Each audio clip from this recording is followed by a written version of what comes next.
Samuel Eaton's Day, A Day in the Life of a Pilgrim Boy. Written by Kate Waters. Photographs by Russ Kendall. July 16, 1627. Good day to you. I am Samuel Eaton. My family sailed from England to this new world 7 years ago on the ship Mayflower. I was a mere suckling child then, and I don't remember the voyage or our first winter here. Nearly half the people died. My mother was one. Father and Mam are married now, and I have a wee sister called Rachel. Today is the day I have been longing for. I am to help with the rye harvest for the first time. It is my beginning to being a man. If I can show Father that I am up to the task, perhaps he will let me help with all of the harvest. This is our village, Plymouth Plantation. The land was wild when we first came ashore. My father's talents as a carpenter have been much in demand in this new land. He has aided in the building of all you see. I am up at first light. I am so eager. I have hardly slept. I get out of bed and get dressed. 1, stockings. 2, garters. 3, breeches. 4, doublet. 5, shoes. 6, points. 7, hat. Mam helps me tie my points. Go then quickly now, Samuel, she says. Thou must tend to thy labors before thou goest to the fields, and thou mustn't keep thy father waiting this morn, lest he leave thee behind. First I go to the spring to fetch water. My friend Sarah Morton is out early as well. I stop for a moment, though I shouldn't. I tell her that I am glad to be aiding with the harvest and that I am afeard of being gammy at the work. She laughs and says, Thou art a grown boy in breeches now, Samuel, not a baby in long clothes. Thou art strong enough for the labor. Her words send me on my way. Now that I am almost grown, I can help catch game for the table. I run into the woods to check my snare. Father has finally let me set my own this season. It is empty this morn, but it is well placed and may soon give us a fat coonie for a pottage. I straighten the loop to set the snare again. On the way back, I gather firewood. I need to get Mam much to keep the fire while Father and I are on the rye ground. In other seasons, Mam would go with Father to reap. Now she is not feeling well. Methinks I will have a new brother or sister. I know that Mam will miss my help, but I'd as lief try to do a man's work for this day. Before breakfast, I brush my clothes and wash my hands and face. O Lord our God and Heavenly Father, which of thy unspeakable mercy towards us has provided meat and drink for the nourishment of our weak bodies, grant us peace to use them reverently, as from thy hands with thankful hearts. Let thy blessing rest upon thy good creatures to our comfort and sustentation. And grant, we humbly beseech thee, good Lord, that as we do hunger and thirst for this food of our bodies, so our souls may earnestly long after the food of eternal life, through Jesus Christ our Lord and Savior. Amen. Father says a blessing before we eat. I serve Father and Mam the psalm. Rachel is learning to eat grown-up food. Some goes in, but she loses somewhat by the way. After breakfast, it is time to go. It seems to take Father a long time to be ready. 'Tis no time to dally, lest a summer storm come over. Our stores are low now, and all depends on getting the harvest in. We will have naught to eat this winter if we are slack, and let the birds or the rain spoil the grain. Finally we set out. Our neighbor, Robert Bartlett, is to help us with the harvest. He is not yet wed and has but one anchor of his own. Father will share our grain in return for his labor. As we pass through the village gate, Father tells me about his first rye harvest. Our ground seems so vast.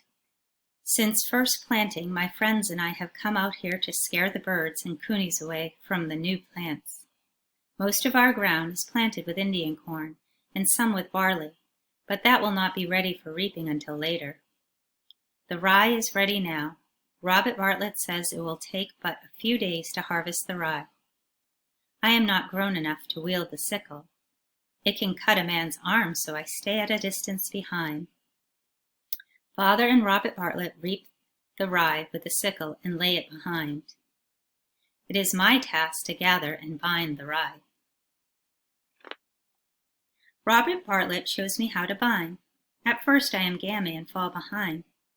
To watch is easy, to do is hard.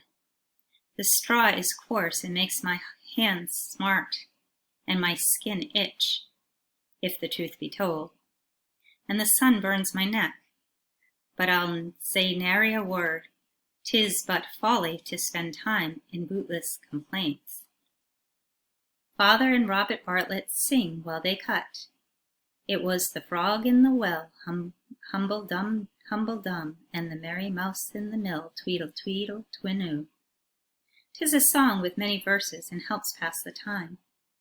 I try to join in, but I am truly thinking of my empty stomach and sore hands. Perhaps I was foolish to think I could do a man's work.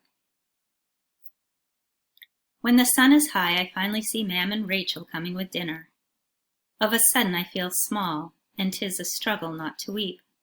But I mustn't let Father see. We sit under a shady tree and have bread and cheese and cold water from the spring. My legs and back ache. I am surely grateful to rest. When Mam notices my blister, she takes me to the brook to cool my hands. They will harden thy hands like a man's hands soon, she says. Mam is quiet for a time. Then she says, Art thou faring well, Samuel? Be thou too done to remain? I tell her that I must remain, and that I want to help bring in the rye, though I truly am done. I am grateful that Mam does not fret overly, and I think she will not tell Father how much I smart. I lay down to rest by the brook. 'Tis a place I could stay till morning. Of a sudden, Father is calling. He shows me how to hone the sickle. Then it is time to go back to the rye. We reap and bind until the sun is setting. I have straw in my breeches and down my neck, and itch all over. My way with the rye seems harder now, not easier. But I do not fall so far behind. At last the sun is setting. On the way home, Robert Bartlett and I stop to gather mussels for the evening meal. They are slippery and cling to the rocks, and the salt water stings my hands. Panashamak and Amapu are gathering as well.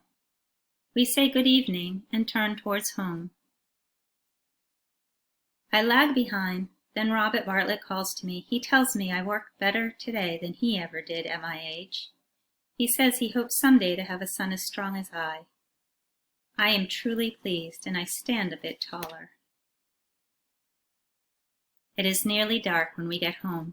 Though I am more wary than I remember, I blow bubbles with Rachel and set her to sleep. She will always want to get in Mam's way. Mam chops the parsley to flavor the mussels. We eat our fill of mussels and curds. Mam asks me about the rest of the day.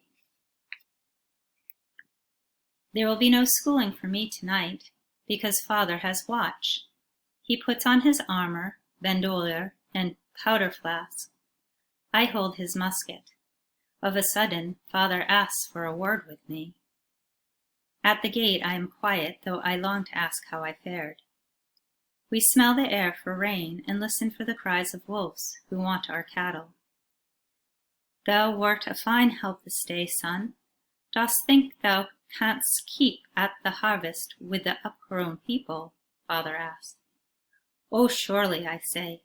and of a sudden the blisters and aches aren't important. I watch Father as he walks up the hill to the fort and wonder at his strength. My legs will barely take me to the house. I undress and fall into bed. Rachel wakes up and wants to play. I quiet her with one of the songs we sang today. It was a frog in the well, humble dum, and the merry mouse in the mill, tweedle, tweedle, twinoo. Though my hands tingle and my legs are stiff, 'tis a man's hurts I am feeling. I pray that I will be able to keep up to Father's faith in me, that the rains won't come back before the harvest is done, that my snare will catch a fat coonie for Mam, and that God will protect us. Fare thee well with thy labors. God keep thee